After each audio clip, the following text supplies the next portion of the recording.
बचपन छोटी थी, बचपन में उसके माँ बाप ने शादी तय कर दी और शादी होने के 1-2 दिन पहले वो घर से बाहर निकली कि तमाम सारे जानवरों की आवाज आ रही है। आखिर हमारे यहाँ तो इतने जानवर थे नहीं, आखिर हमारे दरवाजे पर इतने जानवर क्यों हैं? तो सबरी अपने घर से बाहर निकल करके जब गई तो तमाम सारे जानवर वहां पर बंधे हुए थे। लौट करके आई, अपनी माँ से पूछा कि माँ ये बताओ हमारे दरवाजे पर इतने जानवर क्यों बंधे हैं? माँ ने बताया बेटी परसों तेरी बारात आएगी, तमाम मेहमान आएंगे, उनकी आओ भगत के लिए इन जानवरों का मांस काट करके उबाल करके उनको खिलाया जाएगा। सबरी धर्म कर्म के विषय में कुछ जानती थी और दिमाग उसका बिल्कुल झन्ना गया कि मेरी एक शादी पर इतने जानवरों की हत्या। समय का फायदा उठा करके सबरी अपने घर से चली गई। जा करके मतंग ऋषि के आश्रम पहुंची। मतंग ऋषि ने उसको नामदान दिया और बैठ करके भजन करने का तरीका बता दिया और थोड़े समय बाद कहा सबरी मैं जा रहा हूं, मेरा समय पूरा हो गया, मैं अपने धाम जा रहा हूं, लेकिन इंतजार करना, एक दिन राम तेरी कुटिया में आएंगे। पूरी जवानी बीत गई, बुढ़ापे में राम आए और वहीं पर राम जब पहुंचे तो नवधा भक्ति वहीं पर सबरी को सुनाया और वहीं पर सबरी ने बताया कि पंपापुर चले जाओ, जहां तुमको सुग्रीव मिलेंगे, उनकी सेना मिलेगी, बंदर तुम्हारी पूरी मदद करेंगे, बंदर तुम्हारी मदद करेंगे। अब उनकी ताकत को कैसे जगाया गया, अब आप यहां देखिए कि सारे बंदर मिलकर के सीता की खोज में निकल गए। संपाति नाम का एक गिद्ध रहता था। जटायु और संपाति दोनों भाई थे। दोनों भाइयों में शर्त लगी कि चलो हम सूर्य देवता से मिल करके आते हैं। दोनों भाई उड़ान भरने लगे तो जब सूर्य देवता की गर्मी पड़ने लगी तो जटायु बिल्कुल बिलबिला गए और कहने लगे कि मैं गर्मी बर्दाश्त नहीं कर पाऊंगा, मेरे जलन महसूस होती है। वो नीचे उतर आए, लेकिन संपाति ने कहा कि मैं जाऊंगा सूर्य देवता तक, देखो कैसे हमको जलाते हैं। लेकिन एक सीमा तक जैसे पहुंचे उनके पंख जलने लगे और इतनी गर्मी हुई कि संपाति धड़ाम से जमीन पर आकर के गिर पड़े। संपाति वहीं पड़े थे। जब बंदरों की सेना वहां आई और रुकी, वहां खोज खबर लेकर के, वहां तमाम रुकी थी, सब अपनी अपनी चर्चा कर रहे थे। संपाति ने देखा बहुत दिन से मैं भूखा हूं, बंदर यहां रुके पड़े हैं, अब तो मेरे लिए आहार तैयार हो गया है, भोजन तैयार हो गया है। संपाति धीरे धीरे खिसकते खिसकते जब वहां पहुंचे तो एक महापुरुष की चर्चा सुने, पत्नी के अपहरण की बात सुनी तो बिल्कुल दंग रह गए कि ये भी तो जानवर हैं, हमारी तरह कितना बड़ा उपकार करने आए हैं, कितना बड़ा ये धर्म कर्म का काम करने आए हैं। तो उन्होंने बंदरों से कहा सुनो, मैं जानता हूं सीता कहां है, क्योंकि मेरी गिद्ध दृष्टि है, मैं जितनी दूर तक देख सकता हूं तुम लोग कोई देख नहीं सकते हो, और मैं देख करके अभी बताए दे रहा हूं सीता कहां है और किस स्थिति में बैठी है। संपाति ने अपनी दिव्य दृष्टि डाली, गिद्ध दृष्टि, और गिद्ध दृष्टि डाल करके बंदरों को बताया कि रावण के अशोक वाटिका में सीता बैठी है। देखो मैं वृद्ध हो गया हूं, मैं अब जा नहीं पाऊंगा, तुम लोगों में से कोई जा सकते हो तो जाओ। अब सब अपनी अपनी ताकत को तोड़ने लगे। जामवंत खड़े हुए, कहने लगे मैं भी बुढ़ा हो गया हूं, मैं भी नहीं जा सकता हूं, और मान लो ताकत इकट्ठा करके चला भी जाऊं लौट नहीं सकता हूं, लेकिन इसमें हनुमान नाम का एक बंदर बैठा हुआ है। अब ये बात आप लोग अपने ऊपर उतारिए। जामवंत ने कहा इसमें हनुमान नाम का एक बंदर बैठा हुआ है, उसके अंदर वो ताकत है कि वो जा भी सकता है और लौट भी सकता है। तो पूरी सेना के अंदर एक कोलाहल मच गया और आवाज लगी कि का चुप साध रहा बलवाना। महात्मा इतनी चीज को बताने के लिए आते हैं। ऐ इंसानों, ऐ माताओं बहनों, तुम्हारे अंदर मीराबाई, सहजोबाई, दयाबाई हैं। बस थोड़ा सा आपको अपनी लगन लगाने की जरूरत है। नामदान रास्ता ले लो और घर में बैठ करके इस आत्मा से उस परमात्मा का भजन करो।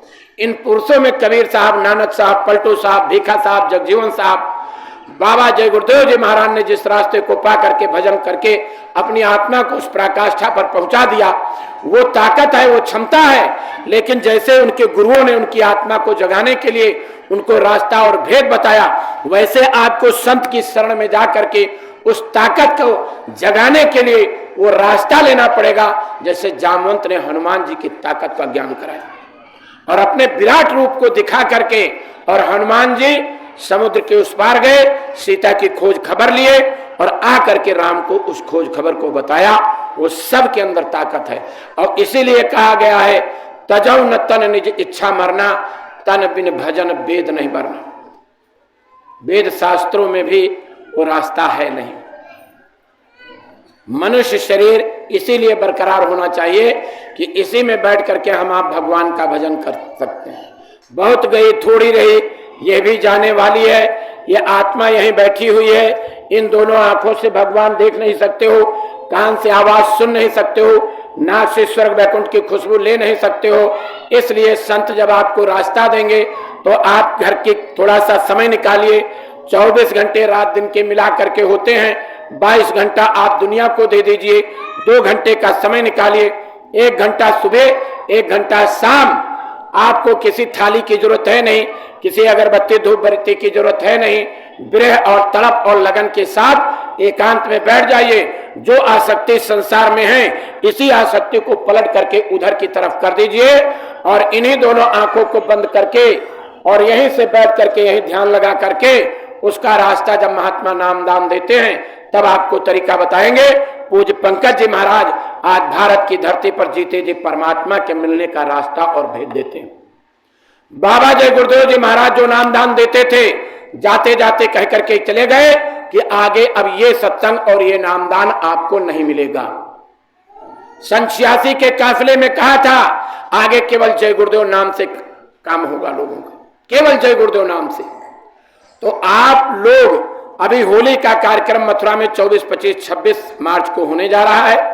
23 मार्च मुक्ति दिवस का कार्यक्रम हम लोग मनाते थे। उस 23 मार्च को भी चूंकि वो बिल्कुल जुड़ा हुआ है 24 से 23, इसलिए 23, 24, 25, 26 का कार्यक्रम मथुरा में होने जा रहा है। हम जो नए लोग इस आवाज को सुन रहे हैं सभी को सादर आमंत्रित करते हैं। वैसे होली का त्योहार है, दिवाली का त्योहार है, ये बड़े त्योहारों में इनकी गिनती होती है।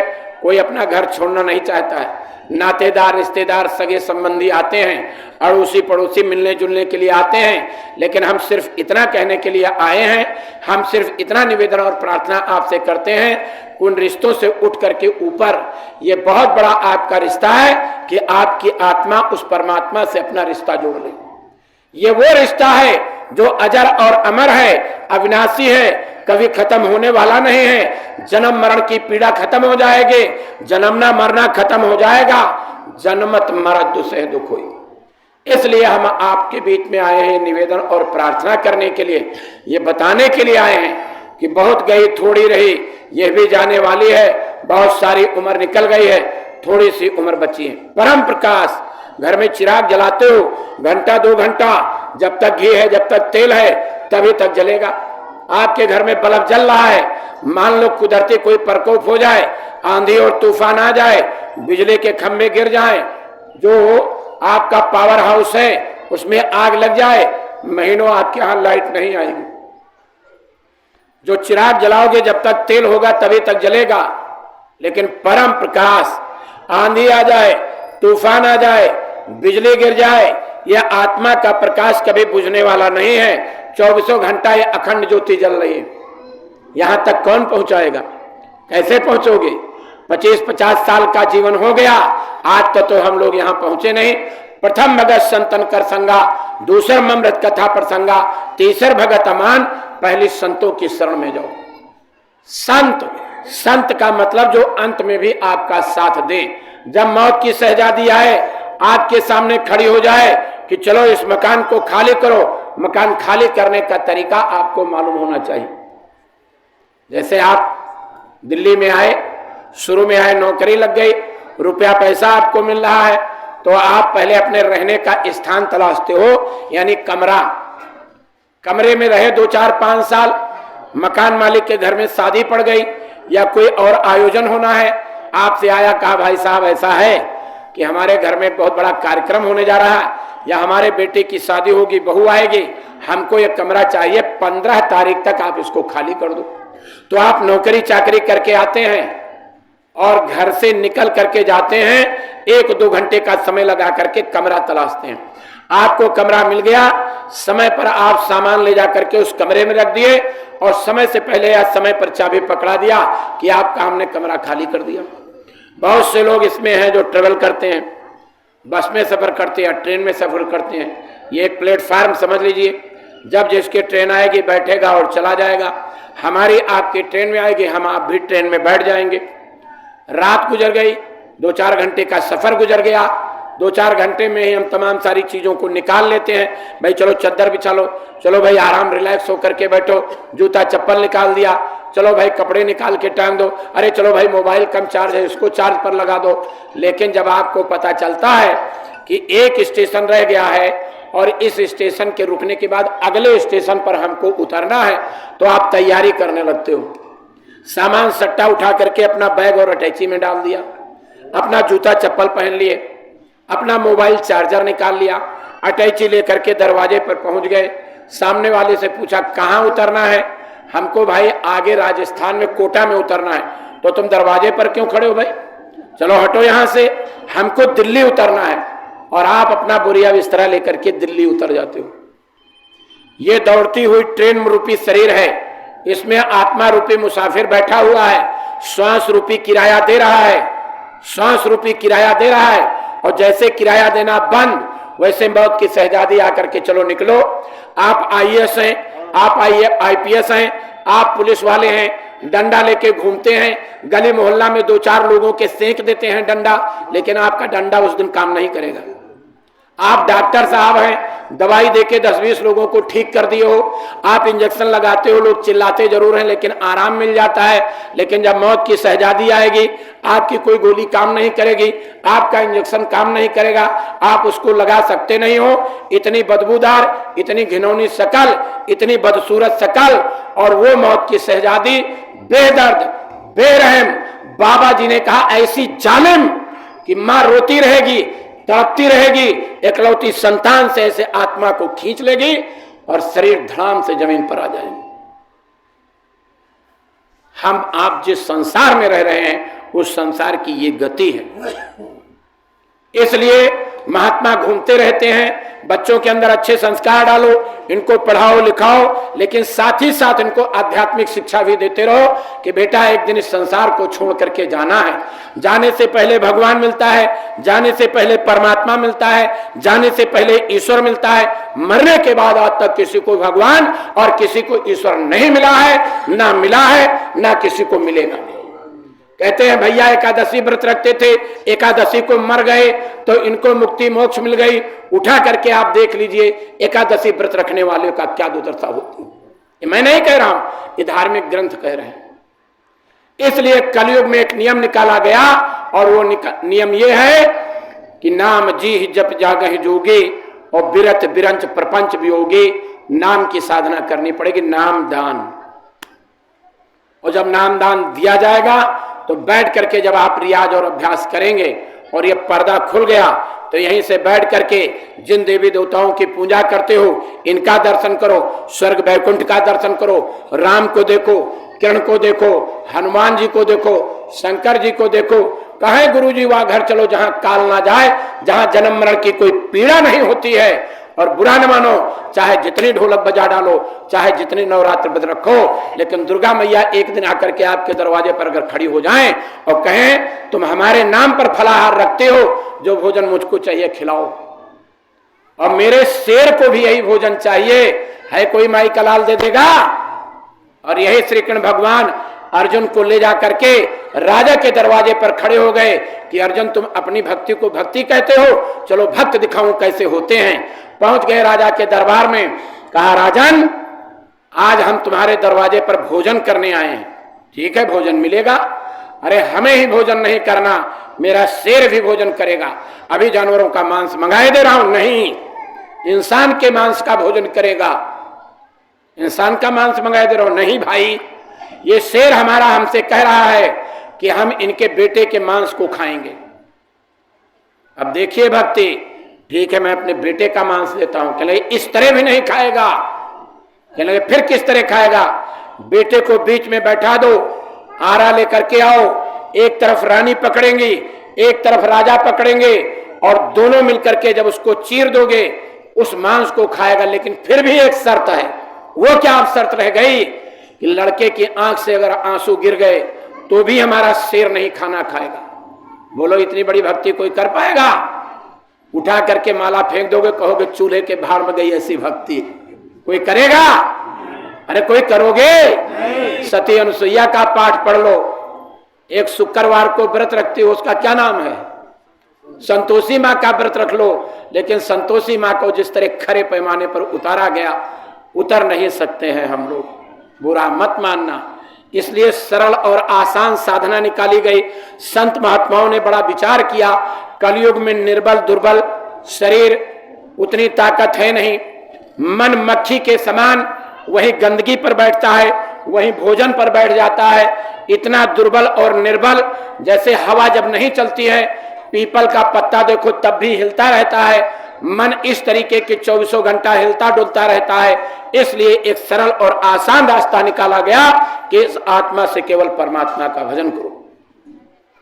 इस शरीर में रहते रहते आत्मा को उस पराकाष्ठा पर पहुंचा दो। इसलिए हम आप लोगों से निवेदन करने, प्रार्थना करने के लिए आए हैं और ये कहने के लिए आए हैं कि बहुत सारी उम्र एक एक करके श्वास की पूंजी खत्म होती चली जा रही है। एक दिन श्वास की पूंजी हमारी आपकी भी निकल जाएगी, और जिस दिन श्वास की पूंजी निकल जाएगी उस दिन इस शरीर को मिट्टी समझ लेंगे और ले जाकर के चिता पर छित जल पावक गगन समीरा और पंच रचती अधम शरीरा। आगे का समय बहुत खराब आने जा रहा है। बाबा जय गुरुदेव जी महाराज ने अपने अंतिम समय में एक संगत को आदेश दिया था। ध्यान से सुनिए हमारी बात। एक आदेश होता है जो व्यक्तिगत दिया जाता है, एक आदेश होता है जो कई लोगों को दिया जाता है, एक आदेश होता है जो संगत को दिया जाता है। सामूहिक रूप से बैठी हुई संगत को जो आदेश दिया जाता है, बाबा जी ने यही कहा, मेरे शाकाहार के संदेश को जन जन तक पहुंचा देना, इसी से देश और दुनिया के अंदर परिवर्तन हो जाएगा। बहुत से लोग जब शाकाहारी प्रचार करने निकलो तो मस्खरे बहुत खड़े होते हैं। वो कहते हैं ये बाबा जी के लोग हैं, पैसा लेकर के आए हैं, ये नारा लगा रहे हैं शाकाहारी बना पाएंगे। हम भी जानते हैं शाकाहारी हम सबको नहीं बना पाएंगे, लेकिन गुरु महाराज का आदेश है टोपी और जैकेट पहन करके आज के जमाने में बाप अपने मनचाहे कपड़े को बेटे को नहीं पहना सकता है। आप सोचिए, एक आवाज पर करोड़ों लोगों को ये पहना दिया टोपी, शाकाहारी और जैकेट। बाबा जी ने कहा मेरे संदेश को गांव गांव तक पहुंचा देना। बाबा जी के उस संदेश को लेकर के हम गांव गली मोहल्ला घूम रहे हैं। हम आपको बता रहे हैं कि शाकाहारी बन जाओ, हाथ जोड़ रहे हैं, पैर पकड़ रहे हैं कि बहन जी माता जी शाकाहारी बन जाओ। जैसे तुम्हारे बेटे होते हैं, चोट लगती है, चीखते हैं, चिल्लाते हैं, वैसे दूसरों के भी बच्चे होते हैं। जैसे हमारा हाथ पैर टूट जाता है, हम उसका इलाज कराते हैं, तकलीफ होती है, दर्द की गोली खाते हैं, दर्द का इंजेक्शन लगवाते हैं, प्लास्टर चढ़वाते हैं, 6 महीने तक बिस्तर पर टट्टी पेशाब करते हैं। जानवर को जब यही पीड़ा होती है, जब उनको तकलीफ होती है, तब उनको भी यही पीड़ा होती है। ये समझाते हैं लोग कि भाई मांस खाने के लिए मानव शरीर आपका नहीं बनाया गया था, मांस इंसान को नहीं खाना चाहिए। अरे इस पेट को कब्रिस्तान, इस पेट को शमशान घाट मत बनाओ। इसके अंदर आप देवी देवताओं का आवाहन करते हो, इसमें आपको भगवान का आवाहन करने का मौका मिलता है। इसमें हम राम का जाप, किरण का जाप, हनुमान का जाप करते हो। इसको आप चलता फिरता मुर्दा घर मत बनाओ, कब्रिस्तान मत बनाओ, शमशान घाट मत बनाओ, बूचड़खाना मत बनाओ, इस मुंह को बूचड़खाना मत बनाइए। ये निवेदन करने आते हैं। हमें भी पता है कि आपको मुंह लग गया है, आप छोड़ोगे नहीं जल्दी से। मान लोगे अच्छी बात है, नहीं मानोगे तो अच्छी बात है। हम तो दोनों तरीके से खुश हैं, लेकिन इतना जरूर बता करके जा रहे हैं कि बाबा जय गुरुदेव जी महाराज राजस्थान के जिले जोधपुर में एक बार बोल रहे थे, कहा बच्चे भी तुमने बीमारी कहां देखी? अरे आगे बीमारी आने जा रही है, डॉक्टर ऐसे नब्ज पकड़ करके बैठेगा मरीज का, मरीज लंबी लंबी सांस लेगा और मरीज राम नाम सत्य हो जाएगा। डॉक्टर को नहीं पता चलेगा इसको बीमारी कौन सी हो गई। एक छोटी सी बीमारी अभी आई थी, उसका क्या नाम था? कान के बहरे हैं सब लोग, बोलो जरा। देखो रटे हैं लोग, उसको लोग रटे हुए हैं। जैसे क्लास में उसका एक पीरियड होता है, पढ़ाया जाता है कोरोना के नाम पर, जबकि लोग नाम लेना इसको अच्छा नहीं समझते। कोरोना वास्तव में इसका असली नाम है कर्मों का रोना।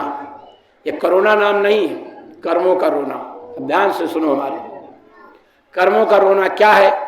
एक बार आदमी हॉस्पिटल चला गया, लौट करके आया नहीं, करोड़ों और अरबों रुपया लेकर के लोग घूमते रहे, ऑक्सीजन की कमी पड़ गई, दिल्ली, कलकत्ता, मद्रास